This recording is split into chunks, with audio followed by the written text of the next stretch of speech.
Oh yeah, I gotta think of it. Okay. There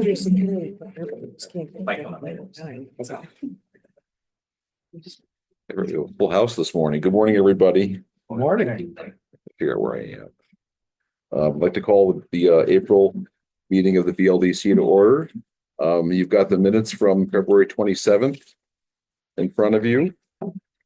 We'll take a motion. Motion? Thank you, Susan. Second. Thank you, counselors. Any comments or questions? All in favor? All right, great. Thank you. Rachel, it's all yours.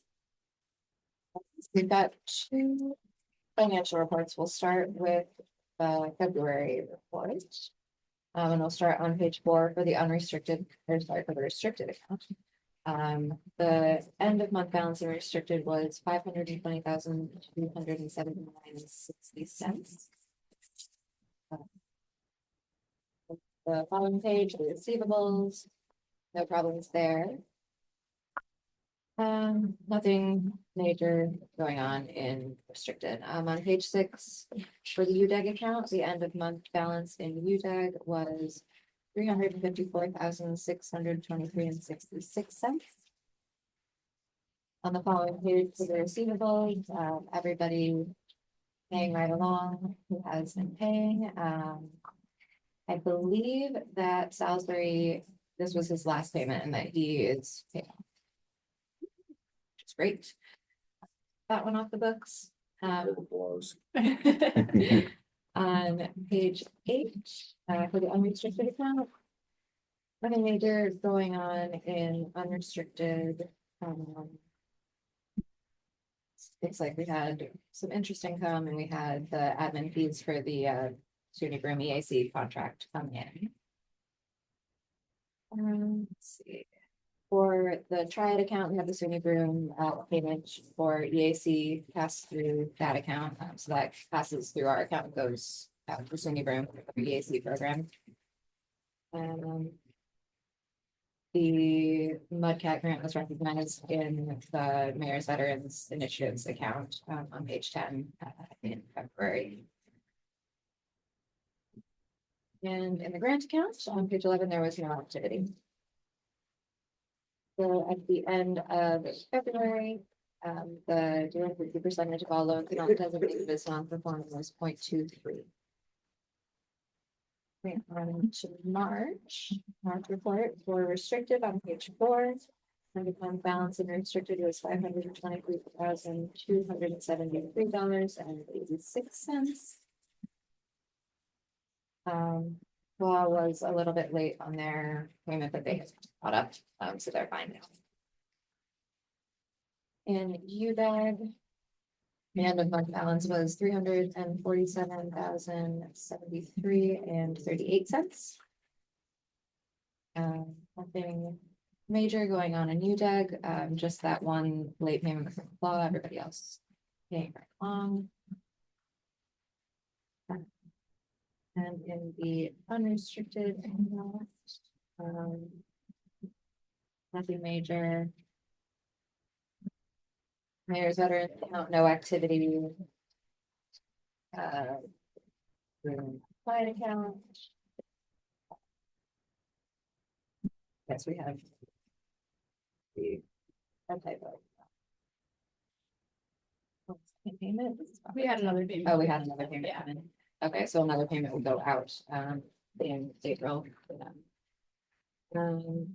In the grant account, no activity. Which is the delinquency percentage for all known loans not designated as non-performing to 0.23. The only thing I'll say on that now, I'll talk about this a little bit in my report, is obviously at this point we are over the amount that is generally approved through our marketing budget. So as you remember, that's a rough estimate of what we think we should potentially be spending on marketing at the beginning of the year. We can talk about what the tolerance level for that is. It's not a hard and fast number. We go over it. It's not like we get dinged by the ABO or anything. It's really just an internal decision we've made, and we can talk about what we're comfortable coming out of there for the rest of this fiscal year.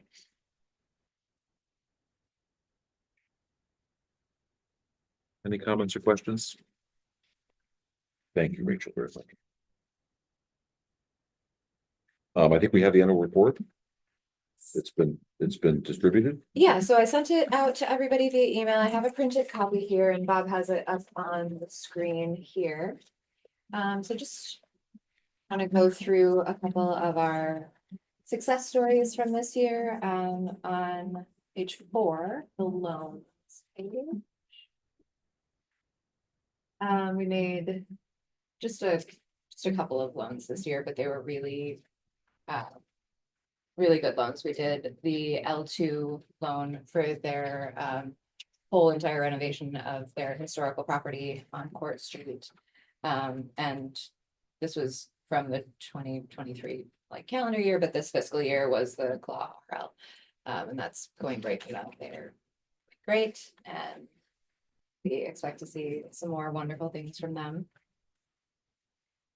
On page 6, just a couple of cool things that our office did this year. We had the major one, which was the IA ribbon cutting, getting Innovation Associates into that property in the Charles Street Business Park and getting them up and running with their big purple wall. Really exciting and a really awesome anchor for development in Clinton Street area. I presented at the EDC thing that was IDA Academy. yes, the IDA Academy. It was held at the DoubleTree in Binghamton. That was a good presentation. There were some other really good presentations from other IDAs and LDCs, and Stacy also presented there, and it's great. CEO of Leadership Alliance and head of the And then we hosted our silos last year in May, which was really successful. We hosted it at the Simply Space and the Project Lean Nation space over there on South Washington Street. Really cool spaces, really cool businesses. It was really successful, very well attended. We love going offsite for our silos. So another silos coming up in a couple weeks in May. So May 15th. On page 7, there's a little overview of our commercial facade improvement grant. You can see some of the really beautiful facades that people have worked on over this year, and that included L2, which also took advantage of a facade loan with us, so they were able to leverage a lot of the LDC funds, rehabbing that building, which is great, and Innovation Associates, which also received some facade grant funds for design. The next page is just a little bit more information on facades. Just to flag on this one thing we talked about a decent amount in this board is how over the course of the facade program, we recognize the value of our smaller dollar investments. The large dollar projects are great, but these small dollars help us stretch our money farther and have really, really big visual impacts and operational impacts for the businesses that we supported. I mean, the ward is like, I think, our favorite The poster one. child, yes. Night and day. On the next page, we talked a little bit about our 607 step up grant. We did a couple of later step up grants in this fiscal year, and one of them was with Happy Pathy, the Arepas restaurant. We provided a grant for him to get more equipment for his cart, so that he could do more business during the summer months that would then support him staying in his bricks and mortar restaurant during the kind of slow times when the students are not there. So that worked out really great. And this other one where it's again, really small dollar, very simple project. He just needed a larger griddle so that he could physically make more product and then sell more product. If any of you saw him at the farmer's market last summer in Rec Park, he always had a line. And so when he was able to add this, cut down on that line, made sure that he was turning over product faster, and he sold out, I think, pretty much every weekend. This is great. We love him. The business plan competition was really successful last year. Civic Alert Systems was the winner, and this year coming up is our 15th anniversary of the business plan competition. And then we have a more in-depth profile of the L2 project on the next page. And a little bit about the Faramar project that is ongoing over there at 22 Charles Street. So those are both really excellent projects that we were really happy to have your support on this year. And as Rachel mentioned, this is the 2023-2024 fiscal year report. So you don't see represented the things that we've done through the end of August into the present day. So the next report will capture the activity that we're currently doing. Great job. Yes, really nice. It would have been good if there'd been a few more pictures of me in there, but it's a great report. For next time. We have, and they said fewer pictures of Patrick, actually. That's right. We do the pictures at 9:15. Oh, ding. Pretty good. Oh, yes. I thought it was like 4. Wow. Get your helmet on there, Patrick. Whoa. Meeting starts. I knew. Front row. WrestleMania was last weekend. That's great. Wow. And I will echo my email comments that we have a lot to be proud of from that report. So when Great seeing it all come together reminds us of what all happened in 2024, and it's great. It's great stuff. Well, I appreciate Rachel putting this together because I forget what we've done over the years. And that's just a good reminder of everything that we Is. Well, because you just don't remember exactly. all that started happened. yesterday. Wait, Sarah, wait. It's gonna get worse. All right, so we have no old business. Under new business, we have a resolution 25-10. Resolution of the Bldc adopting the policies of the city of Binghamton for public access to records. So earlier this year, the Authorities Budget Office put out guidance for all public authorities on how we should be operating on a number of different things, including FOIL and open meetings law. We have functionally been operating under the city's FOIL policy and records management policy. So we are just codifying that in this process as a requirement that the ABO sent out earlier this year. I did talk to the clerk's office and confirm that they are fine being the FOIL conduit for FOILs for the BLDC.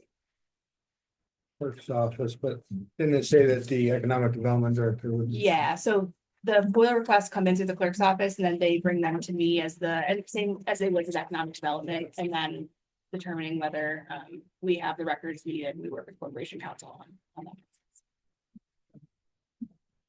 And we've historically done a really good job at open records requests, throughout the state. Not all public agencies, some are probably more opaque than we are. But these laws and FOIL applies to places like the BLDC, even business improvement districts are subject to FOIL. So I'm glad to actually see the Public Authority Accountability Office put this out there. It's a good thing. It's a good thing that these records are going to be easier to get.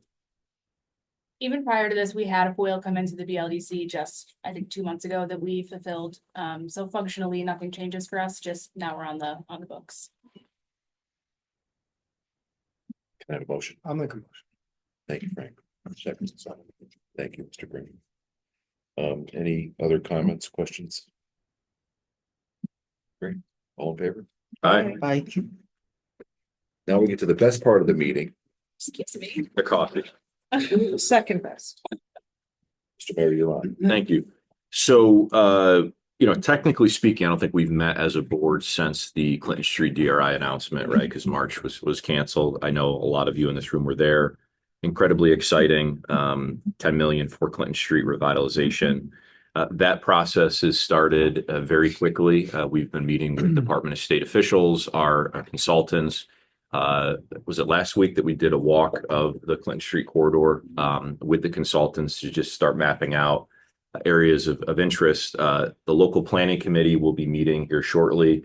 That's made up of First Ward small businesses, advocates, community folks who will guide and really select the projects that come in. So essentially how this will go is we will bring together the local planning committee. They will get the word out about a call for projects. That call for projects will happen over the course of several months. These projects will be submitted and then vetted by both the state and the local planning committee. And then a kind of a whole list of projects will be then presented to the state for final approval. We have just shy of $10 million to allocate. We have to take a little off the top for the consultants.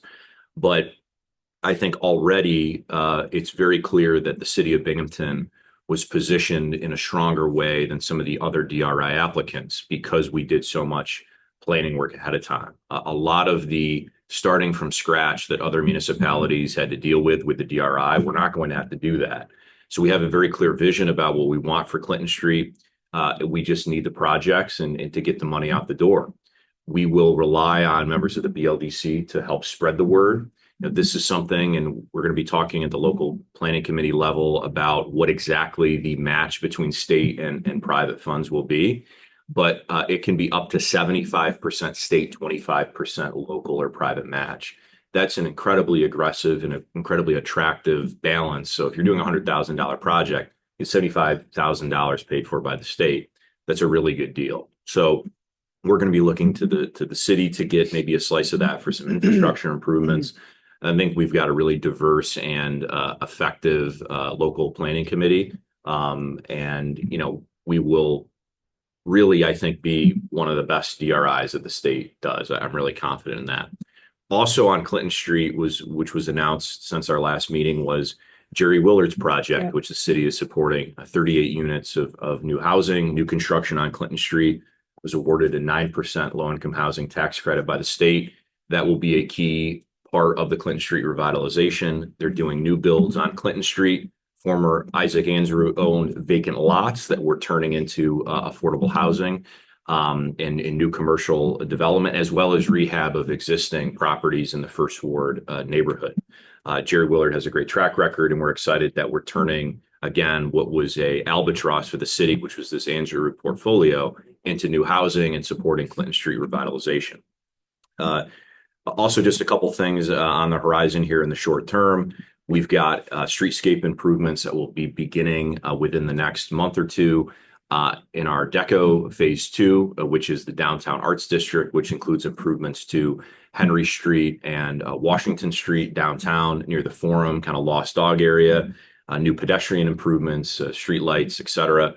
We also have improvements to our Main Street corridor, pedestrian safety improvements that were funded by a state and federal grant, north of $5 million in improvements to just about every intersection on Main Street.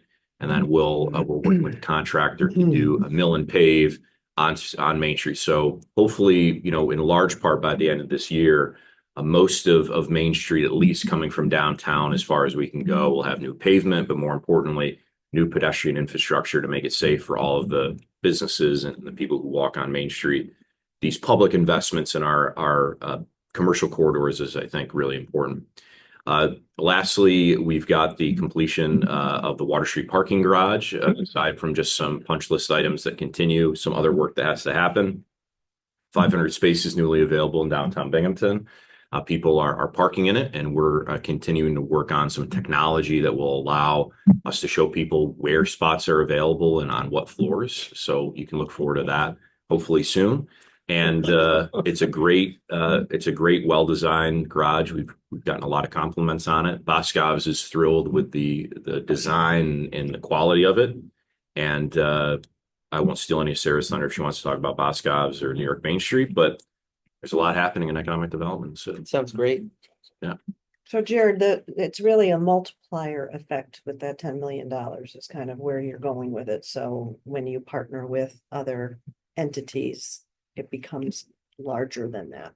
exactly. So, and we'll find out exactly what that is once all the projects come in. Project by project. Yes. And one of the other things too, that the local planning committee, and I hope, there's consensus on this, but if you have a project that comes in and is asking for 75% state money and a 25% match, and a very similar project that's willing to put up more equity, that's going to be viewed more favorably because we're leveraging more private dollars. So some projects may be able to do that, some projects may not, but it will, we want it to be open and leave it up to the private sector to tell us what they exactly need. But there's nothing like this in the state level. Usually they'll only pay for 20 or 25%, not the 75%. So since the announcement, I've received a lot of inquiries about developers and real estate agents looking at Clinton Street, but also too, walking the Clinton Street, basically walking Clinton Street, there's a lot of vacant storefronts. I mean, that's the number one priority I think that we have to have on this is filling those vacant storefronts, upgrading those facades, getting activity on the street. Because I think as soon as we do that, there will be a domino effect for the rest of the street. But that's my main goal is we've got a lot of vacant storefronts. How do we find ways to fill them with productive multiple uses? That's all I have. So there have been a few other DRIs around the state that have had some difficulty attracting projects after they've had an announcement. It doesn't sound like this will be an issue for the Clinton Street. Is that a fair statement? I don't think so. And I also think too that, as I mentioned, we're not starting from scratch. The state wants us to do this planning process, but we have had a robust planning process, so far. So we know exactly what we want to do. And it's just about the call for projects and getting the private sector to the table. But I think that anybody who's looking to start a business, anyone who's looking to make investments in the city of Binghamton, investing in Clinton Street and within the DRI area is really a no-brainer. And I'll be talking maybe in the next month or so about even more ways that we will be incentivizing development in our these zones, places like the Stadium District, places like the I District downtown, and the Clinton Street DRI area. I think we can get creative and even further our investments. What's the I district?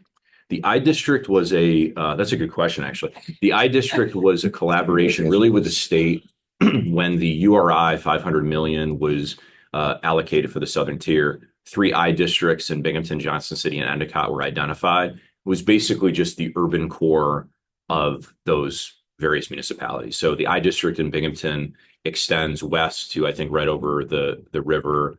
It's basically just the downtown area. I think it also was recently changed to include areas north of the railroad tracks as we get into the north side, as well as our Clinton Street DRI area. So it's basically an area in which this upstate revitalization pot of money can fund projects. So recently we got $1 million to support our second phase of DECO. That came from that Greater Binghamton Fund URI money within the I District. Does I stand for? Innovation? Yes, Okay. it's anchored by the Kaufman Southern Tier Incubator. That So was many the- questions already. Yeah. That's good. All 3 innovation districts were Have you been anchored. reaching out to the local developers? I mean, nobody knows how to find tenants better than Mark Newman, probably. Yeah. I'm sure he would be happy to help the best he can. Yeah, we will have, I think, formal and informal conversations with the development community on exactly what we do. There will also be obviously the projects that are already in the pipeline in terms of housing at 191 Front, 187 Clinton Street, finding commercial tenants for those that are long-term anchor tenants will be important as well to their pro formas and making sure that they're sustainable in the long term. But yeah, Have a day like at the DoubleTree where you bring people in and do your, I mean, you guys did such a great job on the presentation. Obviously it worked. Mhm. And showing it, inviting developers, potential developers. I mean, you got some that are great, some that, but bring them in and let them know and give them, listen to their ideas and let their brains start clicking. Yeah. Because they're motivated.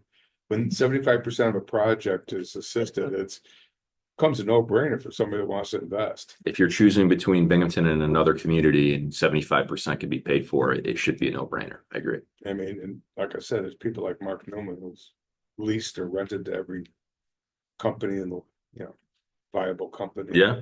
in the world. No, so that's going to be part of it. I think that when the committee gets upstarted, we can bring that to them as one of the public outreach. Because obviously there's community public outreach that's needed. We get input on different things like street safe improvements, et cetera. But having a private sector focused information session would be something I think is a really good idea. Yeah. Something that's built into the process already. We have to have a mandatory minimum number of public meetings and public workshops as part of that. But to your point, we can focus some of those or focus pieces of that or outreach on getting the development community to the table. Empire State Development is also hosting an access to capital session where they're trying to get people who are interested in DRI and other funding in a room with lenders to talk about how lenders might be able to provide bridge financing or other kind of competitive. It's got a lot of people that don't need that if they're getting 75% of the project. It's You got to front the money though, Ron. That's the no. that's the rub. There's guys out there. There's some Yeah. properties that are cheap, Mhm. so they can acquire properties very reasonable, especially ones that have been empty for long periods of time. Yep.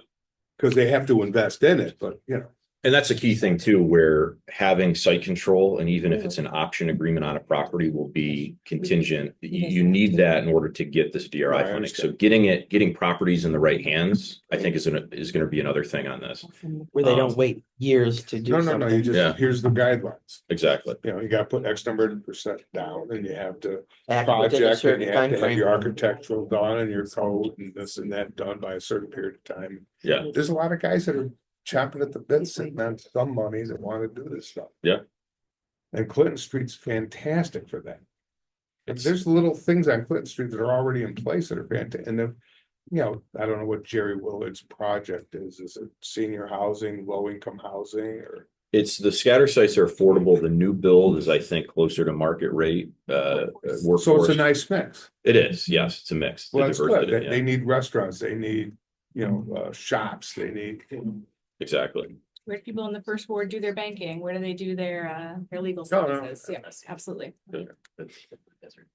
I'm sorry, I didn't mean to. No, that's all good. It's a That's great. super robust public process, and there's gonna be a lot more to come, but absolutely points well taken. One last thing, let's welcome Ben as well. Did I, was I, Yes, you do. okay, That's fine. let's, all right, Sarah can welcome. Thanks, Mayor. I'll get a cup of coffee. Yeah. Yes, Ben Strabler is new in our office. He came on March 31st, I believe, so not even a month yet.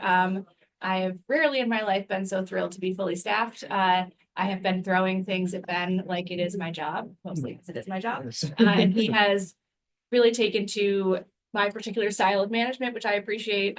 Joel and Rachel are very used to it at this point, and have been very helpful in getting Ben acclimated to the office and kind of the rapid fire nature of the work we're doing, as well discuss the Economic Development Office, the BLDC, and the whole city are doing a lot right now. And having another person who is competent, qualified, kind of ready to get to work and help us out has been a game changer for me personally, for the office, for the city. So very excited to have Ben here, and we'll keep him for a very long time. He's very young. It's making me feel not so young anymore.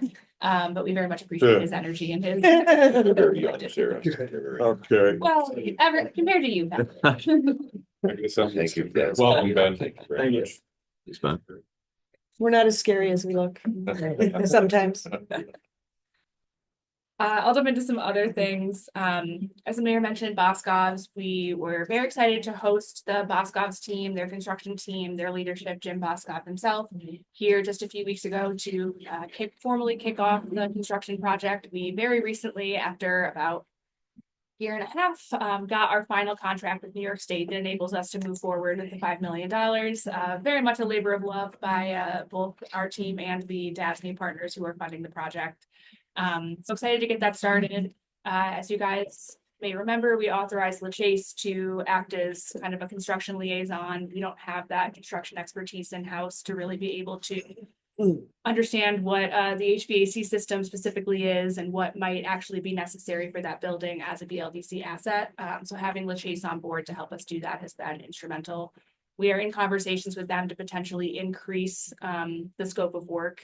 After our first meeting, it was apparent that there's a lot of very complicated engineering work that needs to happen, which was to be expected, but now we have a better sense of what that full scope is. So we're working with LaChase to kind of right size that contract and that agreement. That will come back to the BLDC at some point soon. We're just kind of negotiating what that price looks like and what makes sense for the project.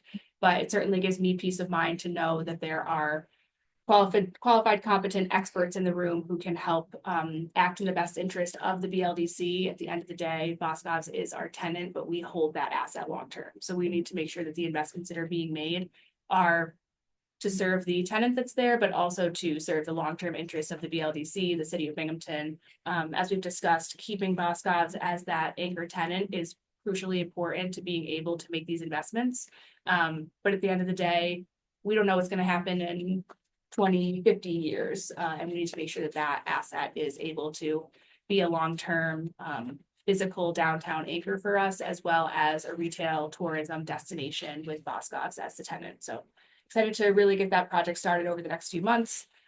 We are looking forward to doing some level of a groundbreaking, I don't know what you call it when the building's already up and we're starting renovations, but some level of announcement, kickoff, and then some way to provide reasonable updates throughout the life cycle of the project. I'm sure the Boscov's customers will see very clearly when they are disrupted in their shopping, but ultimately to the end goal of having a much more modernized, easily accessible, stable space that is not 90 degrees in the summer, I think would be preferable to all of the shoppers and workers at Boscov's.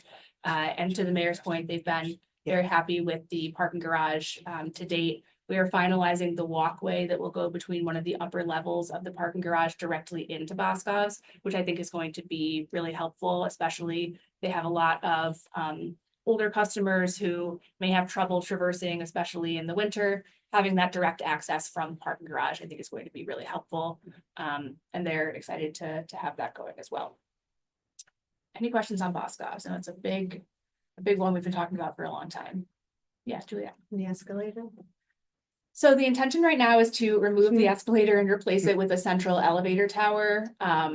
I said, just turn the escalators off. Now they're stairs, but long term, no. I think that for the health of the building, it's probably best to invest in really robust vertical transportation. They currently have pretty old elevators, and the safety standards and the quality and the technology in elevators and vertical transportation has improved a lot over the last couple of years, or not couple of years, couple decades. So I think that'll be a value add for the customers as they shop. That's it. I don't want to keep you through here. It's 9:50. I know. Okay, just checking. I don't want to miss what you're saying. You can watch the video recording if you'd like. Yeah, there you go. Speaking of foil. The mayor mentioned New York Main Street. So in 2023, I believe we applied for and received a New York Main Street Target Area Improvement Grant in the Downtown Arts Phase 1 area, State Street between Henry and Lewis, including Prospect Street. We have 4 properties that applied through that improvement grant, and we are currently advancing our first project on Prospect Street, the old art theater, if you're familiar with that building. We'll be getting some improvements, and then our second project will be working with 205 State Street, the home of 205 Dry and the paint studio upstairs. Their second story windows are kind of iconic for the space, but they are bleeding them dry on utilities. They are just not modern and energy efficient. So working with them to get those replaced, and then 2 other projects, one at, I believe, 199 State and one at 23 Henry. We'll continue to work with those property owners. And Bat again has been instrumental in getting all that paperwork set up. And he has already said that he's going to become an expert in this. We will apply for additional New York Main Street in the future once we kind of know the process. We are also applying for this year a New York Main Street Downtown Anchor project. We put out a request for proposals. We received one property on Port Street that is interested in applying. That is a grant up to $500,000. So we will work through the process of awarding that RFP and moving that project through the application pipelines with an end goal of getting a $500,000 investment on Port Street.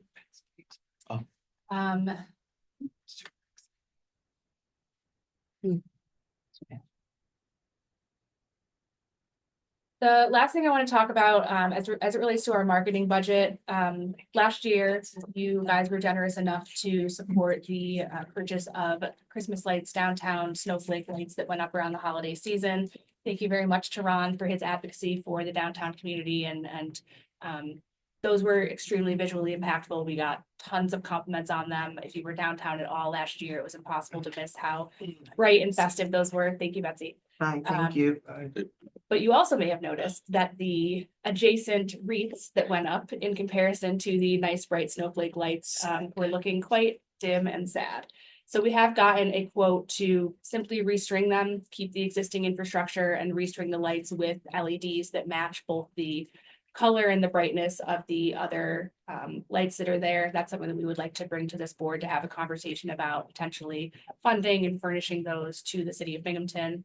Another project that has come up is lighting on gorgeous Washington Street. They have beautiful historic street lamps that just aren't really putting out as much light as they used to. We've been in discussions with a company that does LED retrofits that can also custom make the globes to match what is currently there. Between those 2 projects, it's about a $20,000 investment in downtown and in lighting and in safety. So I'll be providing some more information, but would really like this board to kind of think about whether those investments make sense. These are expenses we usually put under our marketing budget, so this would take us above that budget. Not asking for a decision or anything right now, but just want to put that on your radar that we will be looking in the coming months to make that decision. And I think Ron is indicating that he will be an advocate for those purchases again. No, And just Susan get as well. get businesses to join in and just recognize all the businesses that contribute. Mhm. So we don't have to take the 20,000. Yeah, I mean, businesses were paying $600-700 to have a banner. Why wouldn't they pay $600-700 to have a street light? Yeah. And I'm sure Security Mutual and the different banking institutions that, do so well. No, that do so well. I said Security Yeah. Mutual first. And I didn't name names. And M&T and obviously others and Saul Stearns and Ellis Brothers, we're all real happy with what you did last year. It's such an improvement. I'm sure Mark Gennady would jump at it because he benefits because he's got 4 or 5 businesses. Yeah. If you let me run with it, well, Alex and I We'll get and you, Mark. we'll get you a bucket for collections. No, I already have that. That's, I don't claim that on taxes, but, no. But I'm sure we can go out. I think it's a great idea and I don't think you have to worry about the money as much as the 20,000 will not be an issue. Yeah, I would love to work with you and the Downtown Binghamton Business Association to see how we can structure kind of sponsorships Okay. under the LDC. Absolutely. And make it easier for the budget of the LDC so they can do other things. To the mayor's point, the name of the game is leverage. So how do we use public dollars to leverage those private investments? I think that's a wonderful idea. Great. Thanks, Rob. I want to turn it over to Joel very quickly to talk about the business plan competition that is upcoming. Joel. Well, we announced the competition back in February and we had about 14 applicants, I believe, for the competition. We met internally, reviewed the executive summaries that were submitted for that a few weeks ago and reduced that down to 8 applicants. We received as of yesterday, which was the deadline, we've received 7 applications for, 7 business plans that we will then forward to our judges for review, and they will be then grading the written portion of the competition, which amounts to 60% of the total score. And then we'll have the oral presentations on May 21st over at the incubator. Thank you again to Eric Crone and the Coffin Southern Tier Incubator. They've been a wonderful supporter all along in the process and joined us again this year as a financial sponsor as well. But we will have the presentations then and determine a winner that will be announced following week, the 27th. And that date is particularly important for all of you because you are invited to join us in that announcement. As Rachel mentioned, it's the 15th year of the business plan competition. We're excited to have some additional sponsorship from the Coffin Southern Tier Incubator to make our total prize pool $10,000, which is the highest that it has ever been, in addition to all of the great businesses that contribute in-kind services to the winners. And so we will be having the announcement and then we'll be having kind of a small celebration retrospective with previous winners. Rachel's working on some media that will help us kind of highlight the success of the program over time and really look to get us geared up for the next 15 years, which Joel will be here for all 15 of them. Are we gonna have treats? We are going to have treats. Just asking for a friend. Absolutely. Yes. Any questions about anything I've talked about or anything else we're working on here? Yes. What was the date? May 27th. And I'll make sure that Joel gets that on everyone's calendars. Eric, it should be an easy commute for you. I'll try to get there on time. That's pretty good of the order here. Good job, Sharon.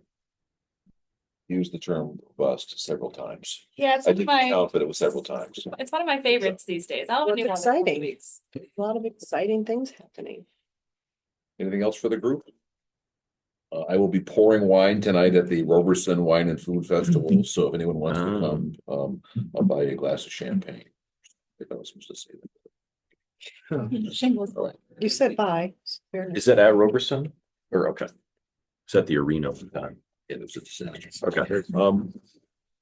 Motion for adjournment? Motion. Thank you, Mayor. All those in favor? Mr. Kavanaugh. Aye. Thank you all very much. Great.